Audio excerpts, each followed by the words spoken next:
Mateus 12, 25. Muito bem. De vez em quando eu vou olhar aqui para a direita, minha direita,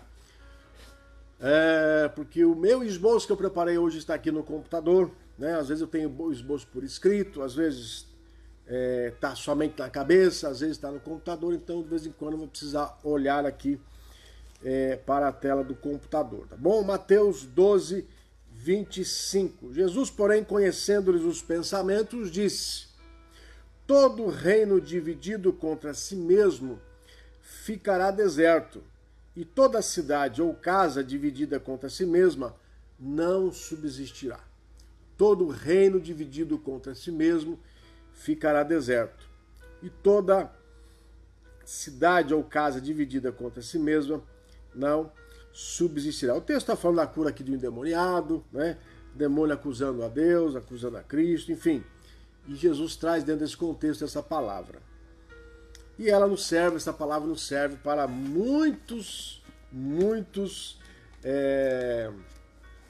propósitos, né? Não só dentro desse contexto que o texto diz, mas eu gostaria de fazer uma alusão a esse princípio bíblico que está aqui neste versículo, por isso o título desta mensagem: todo reino dividido ficará deserto, e toda casa dividida não subsistirá, não permanecerá em pé, não terá continuidade. O que isso significa para as nossas... Um reino,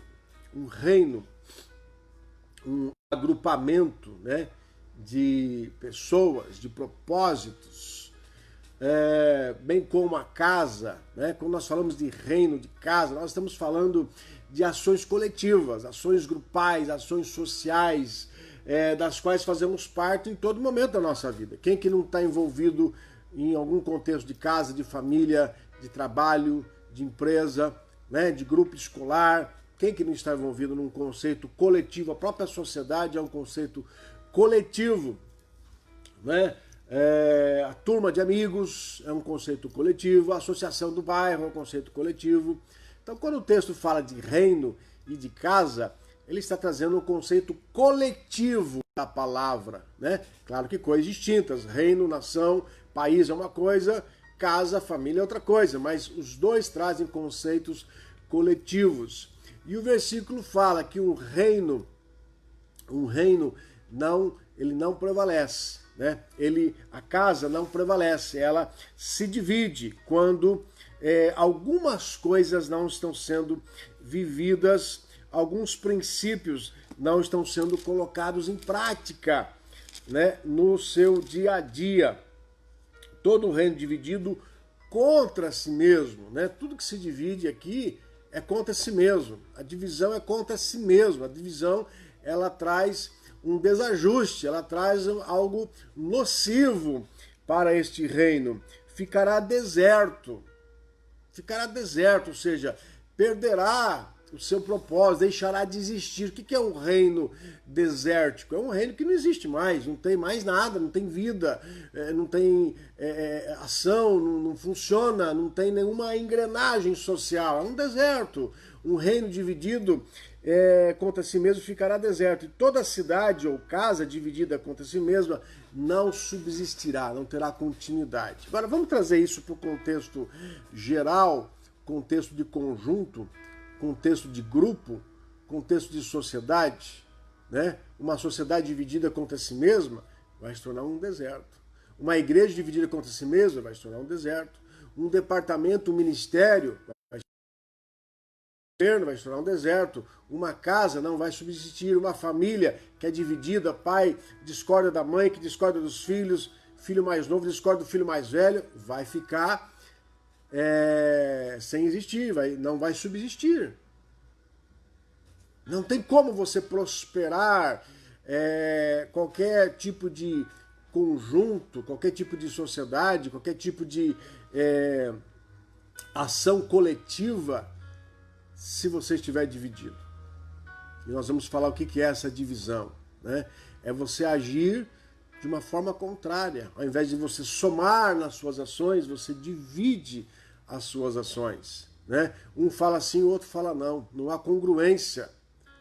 Não há congruência em ideias, não há congruência em ações, não há congruência em empenho, né? Um faz, o outro desfaz. Um quer economizar para comprar, o outro quer gastar e nunca tem nada para guardar. Não vai subsistir, né? Um respeita, o outro não vive respeito nenhum. Tá? Então, como que você vai prevalecer na sua casa, uma família saudável, se vocês estão divididos? Como que você vai prevalecer numa empresa e fazer com que essa empresa cresça, né, se multiplique, se torne uma multinacional, né, uma empresa de grande expressão na área profissional, se ela se divide, se os funcionários boicotam os patrões, se os patrões prejudicam os funcionários? Não, temos de trabalhar no propósito, no mesmo objetivo, para que essas coisas não aconteçam. Tá? Como que uma igreja vai crescer saudável se as pessoas não se doam, se as pessoas não se esforçam para alcançar o mesmo propósito da igreja, que é evangelizar, que é edificar, que é fazer as coisas de Deus com excelência? Tá? Então Jesus diz essas claras palavras: todo reino dividido contra si mesmo ficará deserto, ele vai prevalecer. Não adianta eu querer impor as minhas ideias se eu não estou sabendo trabalhar em equipe, se eu não estou sabendo promover a unidade das pessoas, se eu não estou sabendo manter, desculpa, esse conjunto de ideias,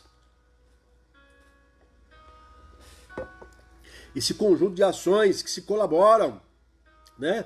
E nenhuma casa dividida contra si mesma subsistirá. Tá? Eu trouxe aqui, mediante a isso, e aqui só fazendo uma ressalva, quando a gente se refere a essas questões religiosas, né, conjuntos, ações sociais religiosas, a Bíblia também traz essas aglomerações das quais nós fazemos parte. Povo de Deus, um povo dividido não vai subsistir. Né? Exército de Deus, um exército dividido vai perder as batalhas. Nação santa, a Bíblia nos chama de nação santa. Rebanho,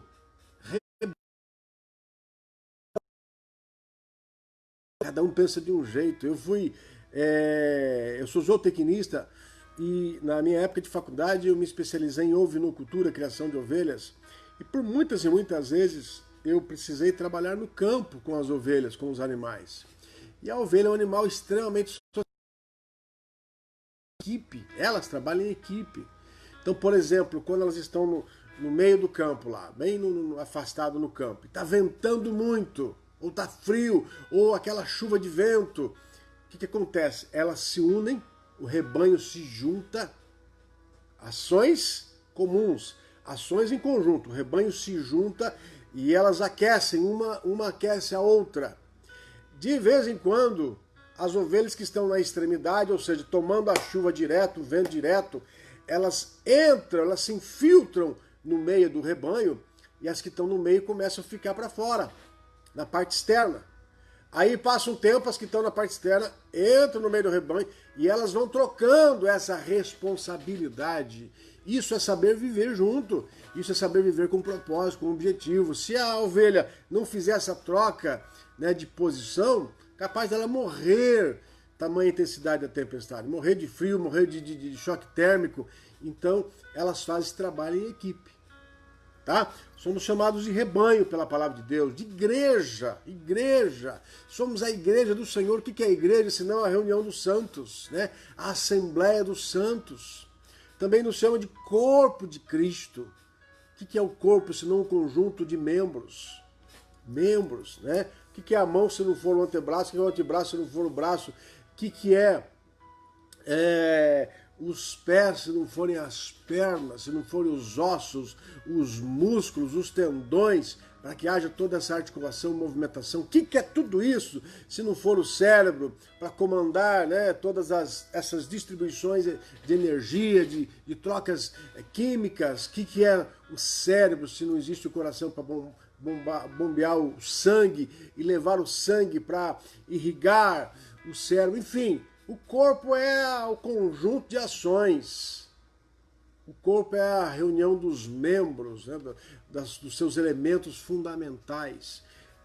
Sempre que nós falamos em coletividade, em reino, em casa, em cidade, em grupo, em equipe, ou seja, um conjunto de pessoas, é necessária a vivência de princípios ou valores fundamentais que se não forem vividos, vão sim nos dividir.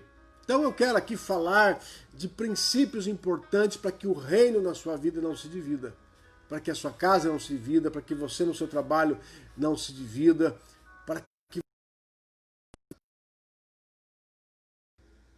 ou algo que não subsiste, que não tem continuidade. Alguns princípios importantes, e aqui não estão na ordem de importância. São 20 princípios que eu listei, e eu creio que vai dar tempo de eu falar os 20, vou passar rapidamente os 20, mas princípios que eu diria que são de grande importância, se não fundamentais, para que você prevaleça quando se fala em coletividade. Lembrando que o ser humano não foi criado para viver só.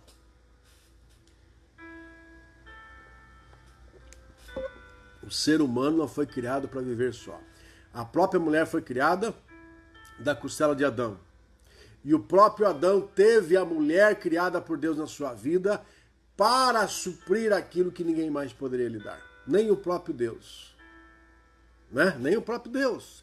Por mais que Deus seja onipotente, onipresente, onisciente, ele não vai suprir as necessidades do homem naquilo que a mulher pode suprir. Ele fez dessa maneira. Né? Por isso que ele diz, não é bom que o homem esteja só. Mas espera um pouquinho, o homem tinha comunhão com Deus. Mas há coisas dentro do homem que só a mulher pode suprir. Há coisas na sua vida que só um amigo pode suprir. Que só algumas circunstâncias podem suprir. Né? Por exemplo, Deus não vai suprir a necessidade sexual de alguém. Deus não vai suprir a necessidade de lazer de alguém. Né? Ah, vou ocupar a cabeça. Deus permite que você viva situações na sua vida para que isso aconteça. Ele é Deus, Ele é poderoso, Ele é autossuficiente, mas Ele nos criou dessa maneira. Tá? Então, alguns princípios importantes aqui para a gente viver em sociedade, viver como reino, como grupo, como família, como cidade, como igreja, como corpo, em todas as esferas sociais da sua vida. Primeira coisa, tem de ter um objetivo. Tá? Se eu ingresso num grupo cujo objetivo não é o meu objetivo, eu não vou ingressar. Eu só vou atrapalhar aquele grupo. Né? Então, por exemplo, qual que é o objetivo da sua empresa? É vender com excelência. Um exemplo. O objetivo é vender o produto, mas com excelência. Há critérios dessa empresa. E você é um cara relaxado, uma pessoa que não está preocupada com excelência. Você vai estragar a empresa, irmão. Você vai prejudicar a empresa, minha irmã. Ou você se apruma, ou você busca viver princípios de excelência na sua vida, ou você vai ser instrumento de divisão naquela empresa. Porque a empresa tem um critério de excelência e você não obedece esse critério. Você não atende esse critério. Isso só vai prejudicar a empresa. Então, primeira coisa é o objetivo. Né? Dentro da coletividade, qual é o nosso objetivo? Estamos atendendo o nosso objetivo. Qual é o objetivo da família? Ser feliz. Né? Viver o melhor de Deus nessa terra. E você tem colaborado para que a sua família seja feliz? Ou você é uma pessoa totalmente contrária, né, ao bem-estar da sua família? Você tem colaborado para que uma pessoa que desfaz a comunhão da família, desfaz a harmonia, né? Tem trazido impedimento no dia a dia familiar para que esses objetivos aconteçam. Infelizmente tem gente que é assim. Tem gente que não constrói, não acrescenta, só diminui. Como que você vai ser feliz dessa maneira? Né? Um casal, para ser feliz, qual é o objetivo? Ser feliz. São objetivos humanos, né? E o que você tem feito para promover a felicidade do seu cônjuge ou vice-versa? Tá? Então, objetivo, buscar um mesmo alvo. Por exemplo, igreja. Qual é o objetivo da igreja? Fazer a igreja crescer, evangelizar, propagar a palavra de Deus, trabalhar com excelência, com qualidade. Agora a pessoa desfaz o que se propõe a fazer, então não dá certo. Não dá certo. né? Ela está fora do objetivo. Dentro do objetivo existe aí, a gente não vai dividir aqui missão, visão, valores, nada disso, né? Mas tudo dentro do objetivo, existem questões que nós precisamos aprender a também criar como objetivo da nossa vida. Senão a gente vai trabalhar contra, tá? Então, primeira coisa, você tem que entender que o objetivo daquela comunidade, daquele grupo, daquela instituição tem de ser o seu objetivo. Se não for o seu objetivo, você vai estar dividindo aquele reino, aquela casa, aquela família, aquela cidade. Tá? E a pergunta que eu te faço é, qual é o seu objetivo nisso tudo? Na empresa que você trabalha, o objetivo da empresa, você está lá como um oportunista, está pouco preocupado com os objetivos da empresa. Está errado. Né? Eu me lembro quando eu trabalho na área de internet, eu peguei tanto isso para mim, eu respirava a empresa na minha vida de tal maneira que quando eu ia atender os clientes, atendia muito cliente em São Paulo, em Sorocaba, quando eu ia atender os clientes, muitas vezes dizia assim para mim, viu, você que é o dono da empresa, me dá um desconto aí, cara. Né? A minha paixão, a minha vontade em cumprir o objetivo da empresa, vender o produto, atender com excelência, oferecer o melhor para o cliente, era tão grande que muitos clientes achavam que eu era o dono da empresa. E aí eles queriam que eu desse desconto. Eu tinha condições de dar, eu tinha meu limite de desconto. Né? Mas tamanha a minha comunhão com o objetivo da empresa. Tá? Segundo, esforço. Não há reino que não se divida se não tiver esforço, dedicação. Eu estou aqui falando com você nesse momento, me esforçando para falar com você, mas tantas outras pessoas trabalham coletivamente para que isso aconteça. Num culto, por exemplo, tem o esforço do diácono, tem o esforço do louvor, tem o esforço da intercessão, tem o esforço dos professores que cuidam das crianças, tem o esforço do pessoal que limpa, tem o esforço de todo mundo. Tem um esforço. Não adianta alguém se esforçar e eu ficar de braços cruzados. Não adianta a esposa da tarde. Não adianta os pais suarem para levantar recursos no dia a dia e os filhos só consumirem e não arrumam nem a cama de casa, nem a cama que dorme. Né? Tem que ser um esforço coletivo. Tem que ser um empenho comum para que esse reino não se divida. Não se divida. Tá? Então, esforço, dedicação, empenho, cooperação com a causa, com a sua causa e com a causa dos outros. Com a causa comum e com a causa dos outros. Né? Nós temos de nos esforçar dentro do que nós chamamos de ações coletivas. Se eu não quero me esforçar para a minha vida, é um problema meu, ponto final. Agora, a partir do momento que a minha falta de esforço está prejudicando as pessoas que estão ao meu derredor, alguma coisa está errada. Alguma coisa tem de ser revista.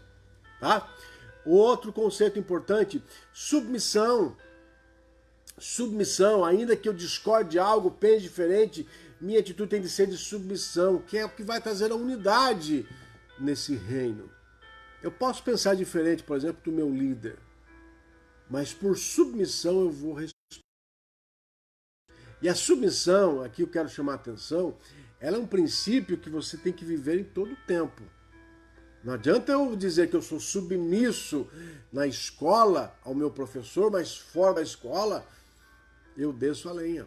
Eu sou submisso ao meu supervisor, mas fora da empresa eu falo mal dele. Eu sou submisso ao meu líder eclesiástico, ao meu líder de departamento, mas fora do departamento eu só prejudico. Isso não é submissão. Submissão, ainda que você pense de uma forma contrária, por submissão, por consideração àquela pessoa, por entender que ela está acima de você e que o propósito que ela traz deve ser obedecido, você acata e ponto final. Não fica disseminando divisão no meio das pessoas, né? Até que essa divisão chegue até o seu superior, o seu supervisor, a autoridade maior na sua vida, e aí prejudique tudo que está acontecendo. Não. Ser submisso a algo de extrema importância. tá? É algo de extrema. Filho tem que ser submisso ao pai. Que história é essa? O filho é submisso na frente do pai, mas fora sem estar na frente do pai, fala mal do pai? Boicota o pai, prejudica o pai? Cria intriga entre o pai e a mãe? Que história é essa? Não existe isso. Ou o filho é submisso ou não é. Ou você é submisso a Deus ou você não é. Tem muita gente que não se atenta para esse princípio. Ela é submissa por trás, ela está sendo insubmissa. Isso tem tudo a ver com falta de lealdade e falta de caráter, tá? Outra coisa importante, confiança. Ninguém se dedica a alguém que não confia. Ninguém se dedica a alguém que não confia. Para você construir alguma coisa coletivamente, você precisa do quê? De confiança. Você tem de confiar naquele que está trazendo as diretrizes para você e você tem de ser uma pessoa confiável para que aquele confie em você. Como que você vai delegar responsabilidades para alguém se você não confia naquele alguém e vice-versa? Confiança. Como que um casamento pode ser feliz se não existe confiança entre os cônjuges?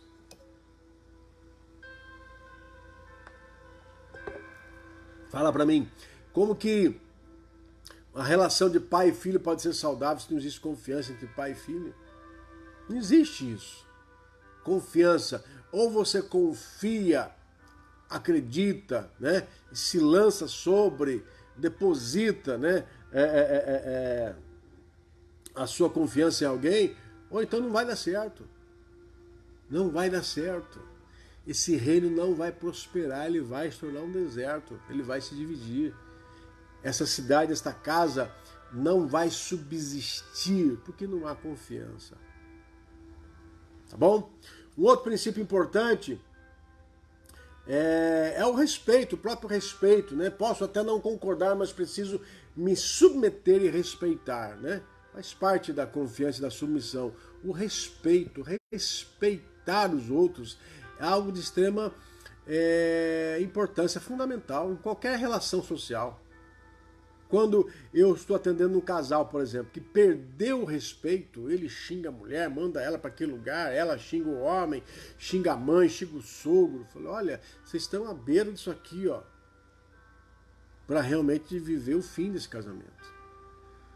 Porque respeito é um princípio, respeito é um alicerce, respeito é o fundamento de qualquer relação. Respeitar o outro, respeitar o tempo do outro, respeitar as deficiências do outro. Não é? Eu gosto muito de brincar, gosto de piada, dependendo da piada, né? Mas eu percebo que às vezes as pessoas entram nessa vibe de brincar e elas perdem o respeito. Brincam com a raça, brincam com a etnia, brincam com a inteligência, brincam com as deficiências do outro. Às vezes, sem a gente perceber, a gente está brincando com as deficiências do outro. E aí tem que tomar muito cuidado, né? Muito cuidado. Eu já vi várias postagens aí de gente falando de máscara, que a orelha da pessoa está... né? Às vezes até é engraçado de se ver aquela imagem, mas não se brinca com uma foto assim. Não é verdade? É uma falta de respeito por aquela pessoa, pela mãe daquela pessoa. Não se brinca com uma coisa assim, não é? Tomar muito cuidado com isso, tá? Respeito na coletividade, em casa, no trabalho, na igreja, no grupo de amigos. Né? Eu me lembro de uma vez, num grupo de amigos, de irmãos, que um irmão começou a dar dor no bobo, sendo... Eu disse para ele, viu, que história é essa, irmão? Não pode falar assim com o seu irmão. Por mais que você tenha liberdade de amigo com ele, você diminuí-lo? Não, de forma alguma. Isso é falta de respeito. E o respeito, irmãos, ele serve como uma barreira, né? Como uma cerca, como um limite. Quando você perde o respeito, esse limite vai avançando. De você entrar em outras áreas até agressivas, ofensivas, ela é bastante grande, tá? Então o respeito é fundamental dentro desse processo, tá? Conflitos. Em todo reino nós precisamos aprender a gerenciar conflitos. Você acha que existe algum lugar neste mundo que não tenha problemas onde o ser humano está? Não existe. Não existe, porque às vezes você não está bem emocionalmente. Né? Eu me lembro que eu fiz uma live com o meu querido amigo Ronaldo Guiaro,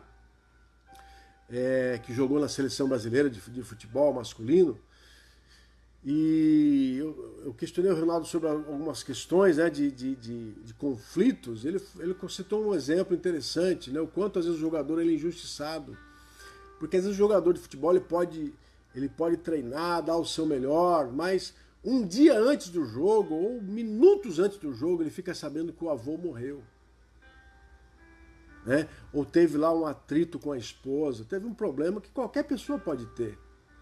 E aí ele entra naquele jogo, ele se preparou, ele se dedicou, ele se esforçou, ele deu o seu melhor nos treinos, mas justamente momentos antes, né, que antecederam aquele jogo, ele viveu essa experiência que trouxe muita negatividade, que roubou a sua energia.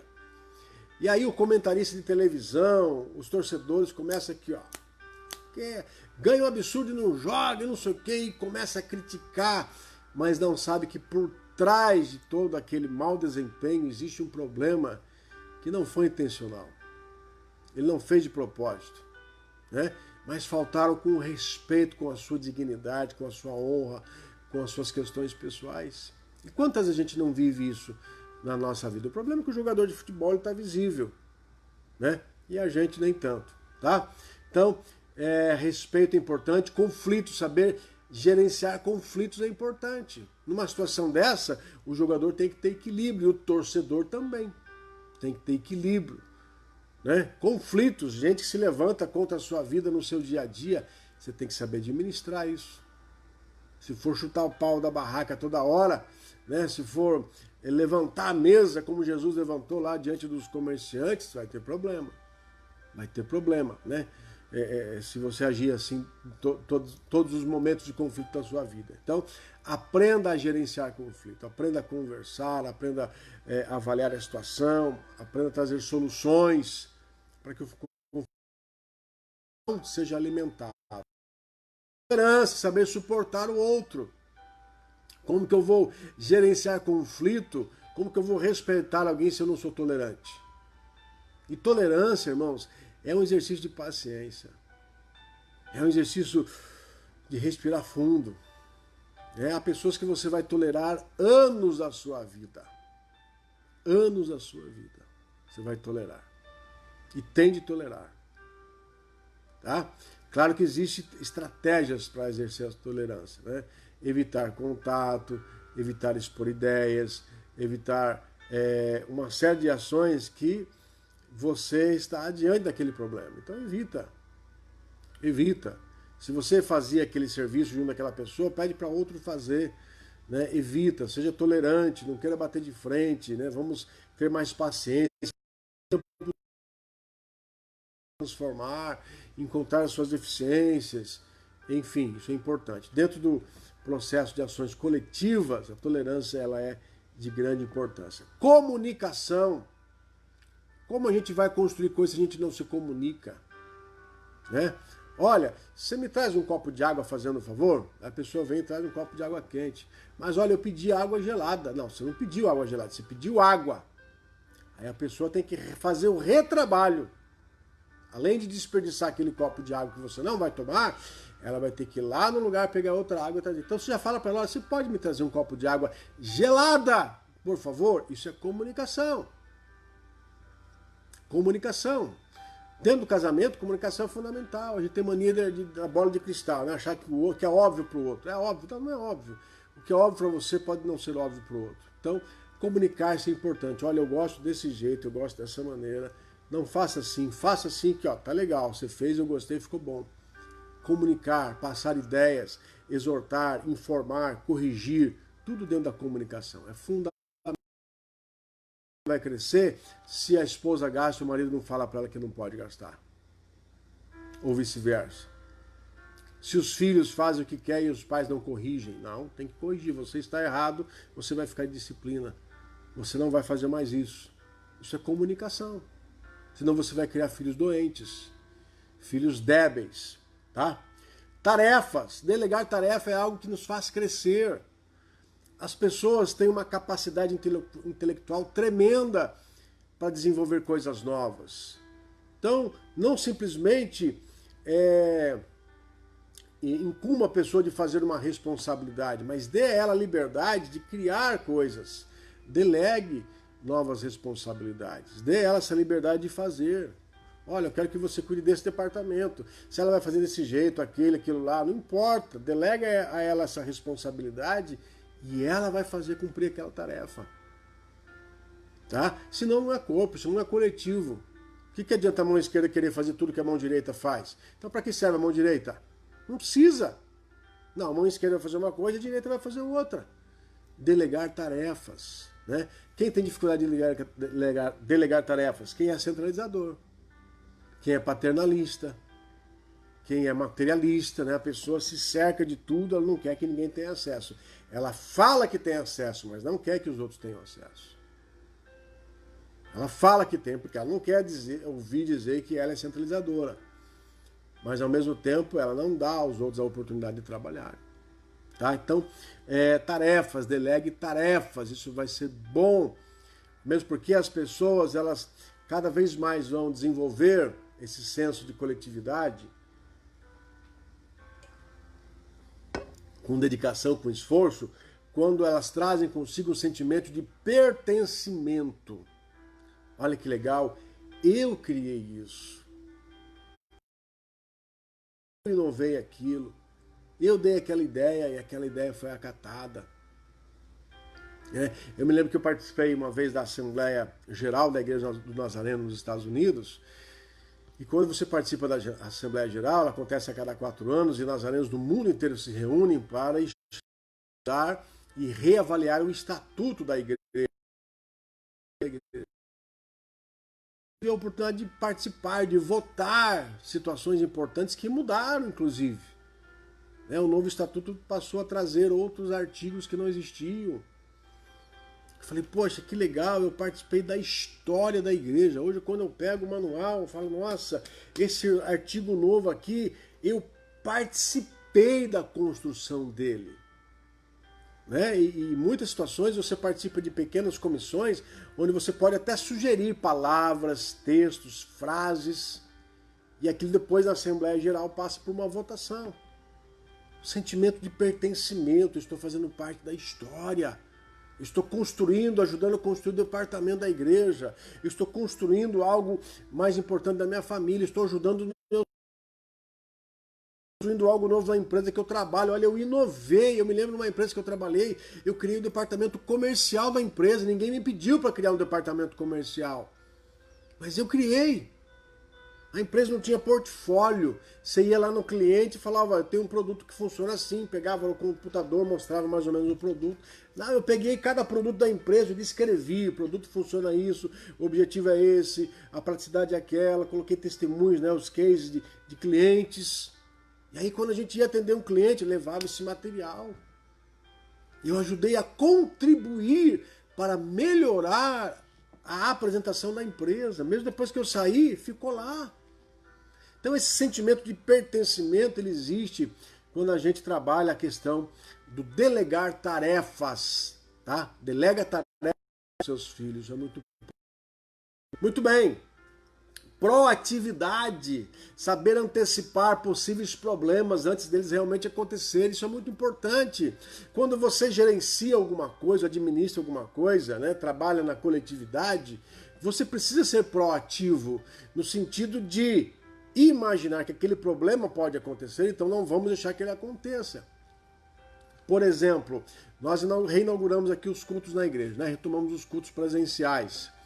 Quantas coisas foram proativas nessa organização? Bom, olha, vamos colocar uma pessoa lá na porta dos banheiros, para que quando a pessoa usa o banheiro, alguém vá lá e higienize a torneira, a maçaneta, para que o próximo que entrar não seja contaminado com um possível vírus, bactéria. No caso do Covid-19, o vírus. Vamos ser proativos, vamos imaginar coisas que podemos resolver antes que o problema aconteça. Antes que o problema aconteça. Isso é de fundamental importância. Né? Vamos colocar as cadeiras nessa disposição, que se for naquela vai prejudicar isso, vai prejudicar aquilo lá. Então, ó, se vier uma pessoa aqui, pega aquela outra cadeira. Vamos imaginar que isso pode acontecer. Isso é proatividade. Você já cria uma situação antes dela estar acontecendo e você já se prepara para que o problema não exista. Se ele existir, você tem a solução imediata. Então ele deixou de ser problema. Tá? Casamento, quantas vezes você pode ser proativo no casamento? Proativo. Imagine que você está trabalhando e hoje o seu diretor falou, olha, preciso que você fique mais 2 horas aqui na empresa. O que você já faz? Você já liga para a sua esposa ou para o seu marido dizendo, meu amor, hoje eu vou ter que trabalhar mais 2 horas. Você evitou um problema na sua empresa e a esposa está lá, ó, brava com você, sem saber o que aconteceu, pensando em tudo que você possa imaginar, que você morreu, que você foi preso, que você foi assaltado, que deram um tiro em você. Né? Você foi proativo. Meu amor, eu estou só avisando você que eu vou ter que chegar mais tarde hoje. Você evitou uma série de problemas na sua relação conjugal. Ok? Proatividade é muito importante, saber antecipar possíveis problemas. Inovação, ela permite a oxigenação de novas ideias. Inovar sempre é importante, inova na sua vida. Claro que nós não podemos aceitar todas as... Podemos deixar muitas delas de lado, para que a gente possa usar delas no futuro, e outras você vai descartar e outras você vai usar. Está sempre aberto a inovar, incentivar as pessoas a inovar. Olha, o que você tem de sugestão para inovar no seu departamento? Né? Você como profissional, que tipo de inovação você tem proposto para a sua empresa? Ou faz 10 anos que você trabalha lá e você só faz a mesma coisa? Dá sugestões, inova, começa a olhar seus concorrentes e ver o que eles têm de melhor. Vamos fazer isso. Vai gastar pouco, mas a gente pode fazer diferente. Inovar, você oxigena aquele lugar, inova a sua casa, troca o sofá de vez em quando, né? Ou troca o tecido, ou troca o móvel, ou simplesmente faz que nem a minha mãe. A minha mãe muda tudo de lugar. Agora ela mudou de apartamento, literalmente, né? Mas quando ela não muda do lugar, ela muda as coisas que estão no lugar. Então, de vez em quando eu vou na casa da minha mãe, um sofá que estava lá já não está mais. Já mudou, já trocou com a minha irmã, ou ela troca nos cômodos do apartamento dela. Isso oxigena a gente. Emocionalmente é importante vivermos esse tipo de mudanças nas nossas vidas, tá? Então, inova, incentive as pessoas a inovar, a trazer ideias novas, a sugerirem coisas. Hierarquia, dentro de qualquer reino, cidade, família, existe a hierarquia que nós devemos saber respeitar. Respeite a sua liderança, não é à toa. Cabe que ressaltar que o líder, ele sempre paga um alto preço. Muito mais do que quem não é líder. Então ele é digno, além de ele estar ocupando aquela função, ele é digno de um respeito. Porque ele paga um preço que você não paga. Por exemplo, imagina o gerente de uma empresa. Se chegou 8 horas, 6 horas da tarde, ó, tchau, tô indo embora, acabou, só amanhã. O gerente não.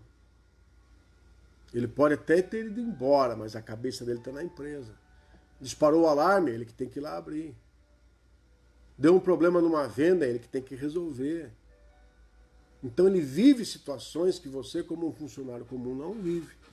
E ele está lá por uma questão de mérito. Então, respeite. Isso é hierarquia. Hierarquia familiar, hierarquia profissional, hierarquia eclesiástica.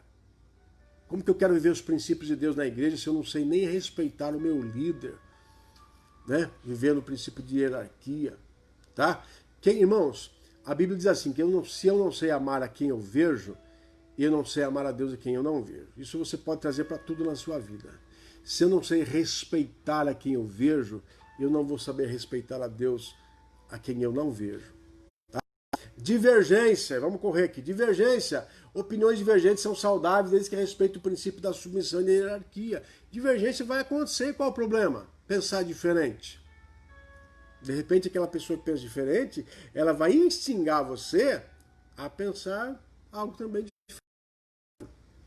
O que não pode é quem pensa diferente querer impor as suas ideias sabendo que o outro não quer. eu posso sugerir, mas eu ainda preciso viver o princípio da submissão e da hierarquia. Quem manda é o outro, palavra final é do outro, e ponto final. Mas eu tenho liberdade de pensar diferente e dar sugestões. Por que você não faz desse jeito? Por que você não pensa dessa maneira? Por que você não muda a sua forma de agir? Olha, por que você, ao invés de abrir 8 horas da manhã e fechar às 6, você não abre às 9 e fecha às 7? Um exemplo. Né? Porque aí as pessoas que saem às 6 horas do trabalho, elas vão ter 1 hora para vir no seu comércio. Olha que coisa interessante. Né? Por que eu vou fechar no mesmo horário que todo mundo, se eu posso de repente abrir mais tarde, que de manhã não vem ninguém, não é o perfil do meu cliente, mas eu posso abrir um pouco mais tarde e mais tarde vem mais gente. Sabe quem faz muito isso? Barbeiro, cabeleireiro. É uma sugestão. Ah, vai acatar? Legal. Não vai acatar? Legal também. Tá? Mas as opiniões diferentes. Bom? Responsabilidade, saber responder por suas ações e ações dos outros. Quando você ocupa principalmente um cargo de liderança, mais ainda que você tem que ser responsável. Né? Eu já vivi situações na igreja, por exemplo, em que eu dei funções de responsabilidade para algumas pessoas, por exemplo, para abrir a igreja, e ela não veio abrir. E aí eu cheguei na igreja, as pessoas na porta da igreja para entrar no culto. Isso aconteceu acho que umas 2, 3 vezes nesses quase 17 anos. Não abriram a porta da igreja. Esqueceram. Falaram que não tinha chave. Então fala antes, não a hora das pessoas estarem na porta da igreja. Né? Falta de responsabilidade. Saber responder por suas ações e pelas ações dos outros. Por exemplo, eu tenho que ser responsável por mim, pela igreja, pela denominação que eu represento, pela minha família, pela minha cidade, pelo meu país. Responsabilidade. Alguém delegou algo para você, seja responsável e cumpra. Se você não puder cumprir, fale em tempo hábil. Eu não posso cumprir, coloca outro no meu lugar. Mas não seja irresponsável a ponto de não responder à confiança das pessoas na sua vida. Envolvimento. Todo reino precisa de envolvimento. Nós não somos seres robóticos, programados, cada um faz a sua parte. Não, a gente faz a nossa parte, mas a gente tem que ter envolvimento. Diálogo, conversa, troca de olhar, né? De repente eu estou fazendo uma coisa aqui e tem uma pessoa fazendo lá e eu estou vendo que ela está tendo dificuldade em fazer e eu tenho tempo hábil para deixar minhas coisas aqui e lá e ajudá-la. Isso é envolvimento. É o que eu sempre falo na igreja, a pessoa está andando na igreja e viu um copo no chão. Não é porque você não é diácono que você não pode pegar aquele copo e jogar no lixo. Você viu alguma coisa fora do lugar, coloca no lugar. Não é ser invasivo, não é isso. Mas é você entender que você faz parte. Você precisa se envolver não só com o seu departamento, com o seu ministério, com as suas responsabilidades, mas com o todo. Isso é muito importante. Olha, eu estou vendo que esse ministério está tendo dificuldade em tal área, então eu estou aqui me colocando à disposição para ajudar nesse ministério. Eu sei que é por pouco tempo, então eu vou ajudar. Domingo estava faltando pessoas para nos ajudar aqui na questão da diaconia. Vieram pessoas que não tinham nada a ver com a diaconia e vieram ajudar. Para que o objetivo comum seja alcançado. Lembra do objetivo? Seja alcançado. Tá? Então se envolva, não seja apático nas questões da sua vida, do seu dia a dia. Não seja apático. De repente você é uma pessoa tão experiente na sua área, começando a fazer aquilo, errando em tantas coisas, por que você não se envolve? Olha, vamos tomar um café? Eu gostaria de ter uma conversa com você. Eu queria dar uma sugestão. Eu já passei por o que você está passando. E olha, eu no seu lugar eu faria isso. Isso eu errei, você não precisa errar. Poxa, você vai tirar uma rocha em cima dos ombros dessa pessoa. Faz isso, tá bom? Conserto, errou. Peça perdão, conserta. Não faz de conta que não errou. É muito feio, atrapalha. Atrapalha. Errou, conserta. Olha, outro dia eu não estava bem, falei que não devia, me perdoe. pronto, resolveu o problema.